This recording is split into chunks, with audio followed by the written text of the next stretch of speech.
नमस्कार साथियों। रूस ने भारत से लगाई मदद की गुहार। अब आप लोग सोच रहे होंगे रशिया में आखिर ऐसा क्या गजब हो गया है, ऐसा क्या टूट पड़ा है रूस के ऊपर जो भारत से मदद की गुहार लगा रहा है। मैं आपको बताना चाहता हूं कि अमेरिका और वेस्टर्न वर्ल्ड इन दोनों ने मिलकर एक ऐसा जोरदार गेम प्लान किया है कि अगर अमेरिका अपने इस गेम में कामयाब हो जाता है तो रशियन इकोनॉमी का पूरी तरह से कोलैप्स होना संभव है और आने वाले बहुत लंबे समय तक रशियन इकोनॉमी को इसका बहुत ही भारी नुकसान पहुंचेगा। आपको बताना चाहता हूं कि इस रिपोर्ट का खुलासा ब्लूमबर्ग ने किया है। Russia pushes India for help. ठीक है, रशिया ने भारत को पुश किया है कि आप हमारी हेल्प करें। अब दरअसल ये किस मामले को लेकर भारत से हेल्प मांग रहा है और ऐसा क्या जोरदार हो गया है, अमेरिका आखिर ऐसा क्या प्लान कर रहा है जो रशिया को इस कदर इसका नुकसान होने की चिंता सता रही है। इस सेशन को जानने से पहले आपको यह जरूर जानना चाहिए कि FATF क्या होता है, क्योंकि इसका सीधा संबंध इसके साथ है। और अगर आप जानना चाहते हैं कि रशिया को किस तरह के आर्थिक चुनौतियों का सामना आने वाले समय पर करना पड़ेगा, तो इसके लिए पहले आपको जानना पड़ेगा FATF क्या होता है, इसकी ब्लैक लिस्ट और इसकी ग्रीन लिस्ट क्या होती है। सब कुछ मैं आपको विस्तार से बताऊंगा। दरअसल जो भी मेरे श्रोता भारत के समाचार पत्र को रोजाना पढ़ते हैं उनको FATF का नाम जरूर याद होगा, क्योंकि पाकिस्तान लगातार कभी FATF की ग्रे लिस्ट में आता है, कभी बाहर आता है, कभी फिर से ग्रे लिस्ट में आता है, फिर कभी बाहर आता है। तो FATF का नाम भारत के न्यूज़पेपर में बहुत ज़्यादा कॉमन है। तो थोड़ा सा जानकारी आपको FATF के बारे में दे देना चाहता हूं।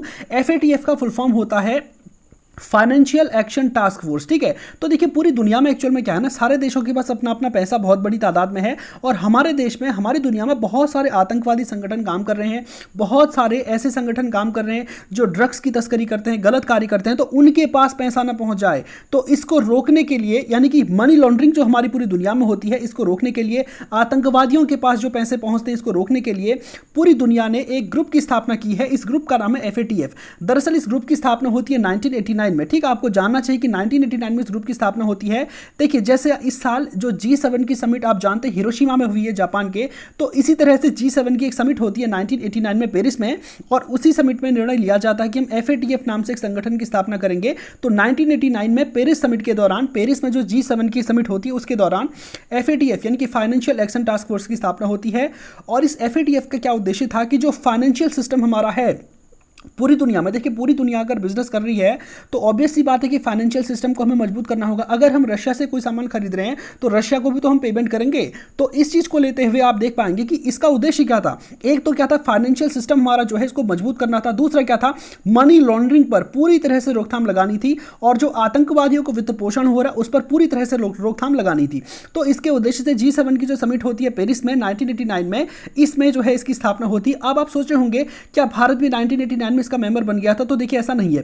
भारत को दरअसल मैं बताता हूं 2006 में इसके पर्यवेक्षक का दर्जा प्राप्त हुआ था। पर्यवेक्षक का मतलब होता है किसी भी देश को अगर किसी संगठन में एंट्री देनी है तो उसको डायरेक्ट एंट्री नहीं मिलती है, पहले वो कुछ सालों तक उसका पर्यवेक्षक रहता है, यानी कि उसकी बैठकों में एज अ गेस्ट वो इन्वाइट होता है और उसके कुछ समय के बाद उसको परमानेंट मेंबर बना दिया जाता है। तो भारत को 2006 में पर्यवेक्षक का दर्जा दिया था और 2010 में भारत इसका फुल फ्रेश मेंबर यानी कि पूर्णकालिक सदस्य बन गया। तो अगर प्रश्न आएगा क्या भारत FATF का सदस्य है, तो जी हां बिल्कुल है। भारत को 2006 में इसका पर्यवेक्षक का दर्जा प्राप्त हुआ था और 2010 से भारत इसका फुल फ्रेश मेंबर है। तो अब देखिए इस पूरे जो ग्रुप है ना, इस पूरे ग्रुप की विशेषता मैं आपको बताता हूं कि इस ग्रुप में पहले से 39 लोग थे, 39 देश इसमें शामिल थे, जिसमें भारत भी शामिल था। इससे पिछले साल आप जानते हैं कि जब रशिया ने यूक्रेन पर अटैक किया तो उसके बाद क्या हुआ, जो पहली मीटिंग, इससे पहले वाली जो मीटिंग हुई थी, इसमें रशिया को इस ग्रुप से निकाल दिया। यह सबसे बड़ी बात है कि रशिया को फाइनेंशियल एक्शन टास्क फोर्स इससे निलंबित कर दिया, उसको निकाल दिया गया। अब इस ग्रुप में जो मेंबर्स है इनकी संख्या कितनी रहेगी, 38 रह गई है। तो कुछ मैंने आपको फैक्ट बताया है, ये आने वाले जो आपके कॉम्पिटिटिव एग्जाम है इसके लिए बहुत इंपॉर्टेंट होंगे कि भारत को जो है पर्यवेक्षक का दर्जा कब प्राप्त हुआ, भारत इसका पूर्णकालिक सदस्य कब बना, इसकी स्थापना कब होती है, इसका उद्देश्य क्या था। ठीक है, तो इस तरह के प्रश्न अलग अलग कॉम्पिटिटिव एग्जाम्स में आते हैं। दरअसल इसकी जो मीटिंग होती है ना, इसमें दुनिया के लगभग 206 देश इसमें जो है प्रतिभाग करते हैं, लेकिन इसके जो पूर्णकालिक सदस्य हैं वो केवल 39 है, बाकी लोग ऐसे इसमें पार्टिसिपेट करते हैं। तो दरअसल रशिया को क्या चाहता है, अमेरिका क्या चाहता है कि ये जो आपका FATF है ना, इसमें से रशिया को निकाल तो पहले ही दिया, अब हम इसको ब्लैक लिस्ट भी कर लें। ठीक है, इसकी दरअसल मैं आपको बताना चाहता हूँ 2 लिस्ट होती है, एक होता है ग्रे लिस्ट और एक होता है ब्लैक लिस्ट। ग्रे लिस्ट में आमतौर पर उन देशों को रखा जाता है जहां पर आतंकवादियों को वित्त पोषण वहां के लोग कर रहे हैं, लेकिन वहां की सरकार चाहती है कि हम FATF के साथ मिलकर इस पर रोक लगाएं, तो उनको निगरानी सूची में एक तरह से रखा जाता है। ग्रे लिस्ट का कोई खास फर्क नहीं पड़ता है। लेकिन अगर किसी देश को FATF ब्लैक लिस्ट में डाल देता है तो क्या होता है, यहीं से सारा का सारा खेल शुरू होता है। ठीक है, कि अमेरिका चाहता है और यूक्रेन चाहता है कि FATF से तो रशिया को पहले निकाल दिया है, अब इसको ब्लैकलिस्ट भी कर दिया जाए, और ब्लैकलिस्ट अगर रशिया हो गया तो बहुत ही खतरनाक परिणाम रशिया को इसके भुगतने पड़ेंगे और रशिया जो है वो नॉर्थ कोरिया, म्यांमार और ईरान इन देशों की श्रेणी में आ जाएगा, क्योंकि आज की डेट में एफएटीएफ ने सिर्फ 3 देशों को ब्लैकलिस्ट किया, एक है ईरान, एक है म्यांमार, एक है नॉर्थ कोरिया। नॉर्थ कोरिया में किम जोंग उन आप जानते हैं आतंकवादियों का वित्त पोषण कर रहा है, बड़े पैमाने पर मिसाइलें चला रहा है, पूरी दुनिया की सिक्योरिटी के लिए खतरा बना है। म्यांमार में आप जानते हैं वहाँ की सेना ने वहाँ की जो लोकतांत्रिक सरकार थी उसको उखाड़ के फेंक दिया, और ईरान में तो आप जानते हैं बहुत ही खतरनाक कांड वहाँ पर हो रहे हैं एक के बाद एक, ठीक है, इस्लाम के नाम पर। तो इन देशों को ब्लैकलिस्ट में डाला है, और अगर रशिया भी ब्लैकलिस्ट हो जाता है तो वो भी इसी की श्रेणी में आएगा। अब आप लोग फिर सोच रहे होंगे ठीक है फिर ब्लैकलिस्ट हो गया तो भी क्या होगा, ऐसा क्या परिणाम भुगतने को मिलेगा रशिया को जो इतना घबराया है कि भारत से मदद की गुहार लगा रहा है। दरअसल अगर किसी भी देश को एफएटीएफ अपनी ब्लैक लिस्ट में शामिल कर लेता है तो आपको बताना चाहता हूं आईएमएफ, इसका नाम आपने सुना होगा, वर्ल्ड बैंक, इसका नाम भी आपने सुना होगा, एशियन डेवलपमेंट बैंक, इसका नाम भी आपने सुना होगा, इनके साथ इसका कांटेक्ट पूरी तरह से खत्म हो जाता है। किसी भी प्रकार का वित्त पोषण इस देश को नहीं मिलेगा आईएमएफ से, वर्ल्ड बैंक से और एशियन डेवलपमेंट बैंक से। आपको पता होगा भारत में बहुत सारे प्रोजेक्ट ऐसे हैं विकास के जिनको वर्ल्ड बैंक फाइनेंस कर रहा है, खुद उत्तराखंड सरकार के भी बहुत सारे प्रोजेक्ट हैं जिसको वर्ल्ड बैंक फाइनेंस कर रहा है। ऐसे ही एडीबी है, एशियन डेवलपमेंट बैंक है और आईएमएफ है। तो अगर किसी देश को ब्लैकलिस्ट कर दिया जाता है एफएटीएफ के द्वारा तो जो अंतर्राष्ट्रीय संगठन है वित्त के संबंध में उनका उस देश के साथ पूरी तरह से कांटेक्ट टूट जाता है और किसी भी तरह की फाइनेंशियल हेल्प वो जो संगठन है वो रशिया को नहीं करेंगे। और ऑब्वियस सी बात है कोई भी देश बिना लोन के नहीं चलता है। एक छोटा सा एग्जांपल मैं आपको दे देना चाहता हूं अमेरिका के बारे में। अमेरिका की इकोनॉमी अभी लगभग आप जानते होंगे कि 17-18-19 ट्रिलियन के आसपास है, जबकि इसके पास जो एक्सटर्नल डेप्ट है वो 31 ट्रिलियन यूएस डॉलर है। तो 31 ट्रिलियन यूएस डॉलर अमेरिका का के पास कर्ज है और इसकी 70% से भी कम अमेरिका की जीडीपी है। तो अगर आपको बड़ा बनना है, जो जितने भी बड़े बड़े लोग होते हैं ना इन सब के पास पैसे कम होते हैं, इनके पास लोन ज्यादा होता है। तो अगर एफएटीएफ की ब्लैक लिस्ट में रशिया को डाला जाता है तो उसको क्या होगा, आईएमएफ है, वर्ल्ड बैंक है, एशियन डेवलपमेंट बैंक है, इस तरह के जो जितने भी फाइनेंशियल इंस्टीट्यूशंस है इनसे पूरी तरह से इसको निष्कासित किया जा सकता है, इसमें ये पूरी तरह से ब्लॉक हो जाएगा। दूसरा क्या होगा कि अंतर्राष्ट्रीय बहिष्कार इसका हो जाएगा। जैसे फॉर एग्जांपल आप देख सकते हैं एक आपका पूरा गांव है, अगर कोई किसी गांव का कोई एक परिवार ठीक तरह से जो नेचुरल लॉज है इनका पालन नहीं कर रहा है तो गांव वाले क्या कर देते हैं, उसका बहिष्कार कर देते हैं, तुमसे हम कोई बात ही नहीं करेंगे, जाओ तुम कुछ भी नहीं हो, ठीक है। तो ऐसा रशिया के साथ हो जाएगा। दूसरा क्या होगा, कोई भी दुनिया का देश है इसको लोन नहीं देगा, ठीक है, लोन नहीं देगा। और इसके अलावा इसका जो एक्सटर्नल जो इसका व्यापार हो रहा है, देखो व्यापार के नाम पर मैं बताऊं तो रशिया का व्यापार बहुत ही बुरी तरह से प्रभावित हुआ रशिया यूक्रेन वॉर में, तो इस व्यापार में और ज़्यादा कमी आएगी। अब आप लोग सोच रहे होंगे तो फिर इतने से क्या रशिया टूट जाएगा पूरी तरह से? जी नहीं। अगर सिर्फ इतना ही होता, अगर एफएटीएफ रशिया को ब्लैकलिस्ट में डाल देता तो रशिया को इतने परिणाम नहीं होते, लेकिन रशिया पर ऑलरेडी जो सैंक्शंस लग रखे हैं, अगर इसके बाद ब्लैकलिस्ट में भी इसको डाल दिया जाता तो इसको गंभीर आर्थिक परिणाम भुगतने होंगे। अगर सिर्फ एफएटीएफ की ब्लैकलिस्ट में अगर होता तब तो चल जाता, लेकिन इसके ऊपर और भी सैंक्शन लग गए। जैसे कि मैं आपको बताना चाहता हूं कि जब रशिया ने यूक्रेन पर इन्वेजन किया था तो इसके टाइम पे क्या किया था, रशिया को एक स्विफ्ट टेक्निक से बाहर कर दिया था अमेरिका ने। इसका नाम क्या है, देखो SWIFT। अब ये स्विफ्ट टेक्निक क्या होती है मैं बताना चाहता हूं। अब आप जानते हैं कि आजकल पूरी दुनिया एक परिवार की तरह रहती है, और कहने का मतलब है कि पूरी दुनिया का आपस में एक दूसरे के साथ व्यापार होता है और वर्ल्ड ट्रेड ऑर्गेनाइजेशन के माध्यम से नियमित होता है। तो इसमें क्या होता है कि स्विफ्ट की बहुत महत्वपूर्ण भूमिका होती है।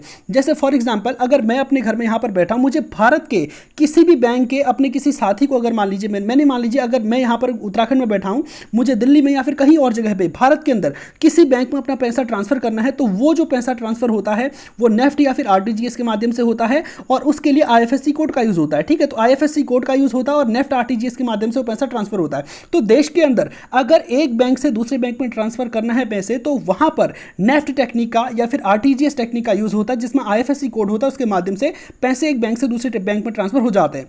अब अगर फॉर एग्जांपल मेरा कोई दोस्त अमेरिका में बैठा है, लंदन में बैठा है या दुनिया के किसी दूसरे देश में, यानी कि भारत के बाहर बैठा है, तो उस देश को मैं पैसे कैसे भेजूंगा, तो उसके लिए स्विफ्ट टेक्निक का यूज होता है, ठीक। एक स्विफ्ट कोड होता है, खुद मैं आपको बताऊं जो हमारे YouTube के पैसे होते हैं ना, जो YouTube का रेवेन्यू होता है वो भी इसी स्विफ्ट टेक्निक के द्वारा ही हमारे पास आता है, ठीक है। अमेरिका की कंपनी है YouTube, अगर वो मेरे खाते में पैसा डालती है तो वो भी स्विफ्ट टेक्निक से ही आता है। कहने का मतलब है कि अगर भारत का कोई बैंक कि दुनिया के किसी दूसरे बैंक में पैसा ट्रांसफर करेगा तो इसके लिए आवश्यकता है, मजबूरी है स्विफ्ट टेक्निक का यूज करना, और रशिया को इस टेक्निक से बाहर कर दिया गया। सबसे बड़ी बात आपको बताता हूं, इसका मतलब क्या है, रशिया अगर ग्लोबली किसी दुनिया के देश के साथ ट्रेड करेगा तो वो अपने पैसों को ट्रांसफर एक देश से दूसरे देश में नहीं कर पाएगा। पाएगा। तो इसके लिए रशिया को क्या करने पड़ेंगे, नोस्त्रो और वोस्त्रो अकाउंट खोलने पड़ेंगे अलग अलग देशों में जाकर। यानी कि जैसे फॉर एग्जांपल अगर भारत है, ठीक है, रशिया अगर भारत के साथ ट्रेड कर रहा है, रशिया भारत को सामान भेज रहा है, तो ऑब्वियस सी बात है भारत को रशिया को पेमेंट करना पड़ेगा। भारत रशिया से ऑयल एंड नेचुरल गैस का बहुत ज्यादा इंपोर्ट कर रहा है, तो ऑब्वियस सी बात है अगर इंपोर्ट कर रहा है तो भारत क्या करेगा,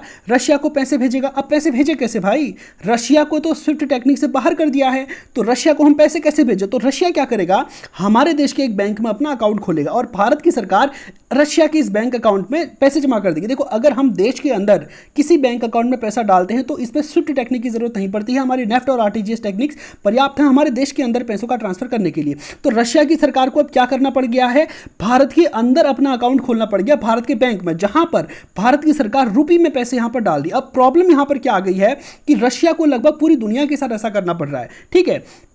तो अब जैसे जो छोटी छोटी करेंसीज होती है, अब जैसे मान लीजिए भारत का रुपी है, तो रशिया के पास इतनी बड़ी मात्रा में भारत का रुपी इकट्ठा हो गया है कि वो उसका कुछ यूज ही नहीं कर पा रहा है, क्योंकि आप जानते हैं कि एक्सटर्नल ट्रेड जहां पर भी होता है वहां पर डॉलर्स का यूज होता है, ठीक है, गोल्ड का यूज होता है, डॉलर्स का यूज होता है, या फिर जो आईएमएफ की जो करेंसी है जिसमें टॉप लेवल की करेंसीज हैं उसका यूज होता है। अब रशिया के लिए तो ये पूरी तरह से बैन हो गया है, ठीक है।